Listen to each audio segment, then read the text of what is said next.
ಮಿನಿಸ್ಟ್ರಿಗಳು ಕೆಲಸ ಚೆನ್ನಾಗಿ ಮಾಡ್ತಾ ಇದ್ದಾರೆ. ಈಗ ಕೃಷ್ಣ ಬೈರೇಗೌಡರು ಏನಾರು ಮಾಡಿ ಬೆಂಗಳೂರನ್ನ ಒಂದು ಸ್ವಲ್ಪ ಕ್ಲೀನ್ ಮಾಡಬೇಕು ಅಂತ ಕ್ರಾಂತಿಕಾರಕ ತೀರ್ಮಾನಗಳು ತಗೊಳ್ತಿದ್ದಾರೆ. ಅದರ ರೆಪರ್ಕೇಶನ್ಸ್ ಏನೇನಾಗುತ್ತೆ ಅದು ಬೇರೆ.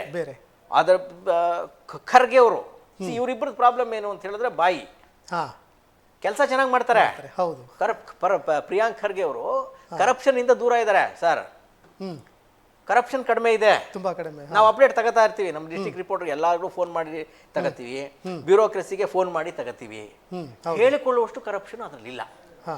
ಎಲ್ಲಿ ಪ್ರಿಯಾಂಕ್ ಖರ್ಗೆ ಅವರ ಇಲಾಖೆಯಲ್ಲಿ ಹಿಂದಿದ್ದಾಗ್ಲೂ ಅಷ್ಟೇ ಭ್ರಷ್ಟಾಚಾರದ ವಿಚಾರದಲ್ಲಿ ಅವರು ಸ್ವಲ್ಪ ಸೂಕ್ಷ್ಮ ಇದ್ದಾರೆ.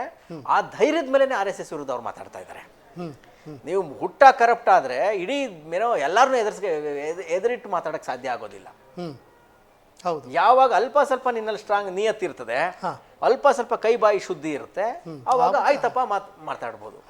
ಮೋದಿ ಅವ್ರ ವಿರುದ್ಧ ಮಾತಾಡ್ತಾರೆ, ಅಮಿತ್ ಶಾ ಅವ್ರ ವಿರುದ್ಧ ಮಾತಾಡ್ತಾರೆ, BJP ಅವ್ರನ್ನ ಹಿಗ್ಗಾಮುಗ್ಗಾ ಕ್ಲಾಸ್ ತಗೋತಾರೆ, ತಮ್ಗೆ ಸರಿ ಅನ್ಸದನ್ನ ಏನೋ ನಿರ್ದಾಕ್ಷಿಣ್ಯವಾಗಿ ಮಾತಾಡ್ತಾರೆ ಖರ್ಗೆ ಅವರು. ಯಾಕೆ ಅಂತ ಹೇಳಿದ್ರೆ ಆ ಒಂದು ನನ್ನ ಕೈ ಶುದ್ಧ ಇದೆ ಅನ್ನುವ ಭರವಸೆ ಮೇಲೆ ಅವ್ರು ಮಾತಾಡಿದ್ದಾರೆ, ಆ ಕಾನ್ಫಿಡೆನ್ಸ್ ಮೇಲೆ ಮಾತಾಡ್ತಾ ಇದ್ದಾರೆ.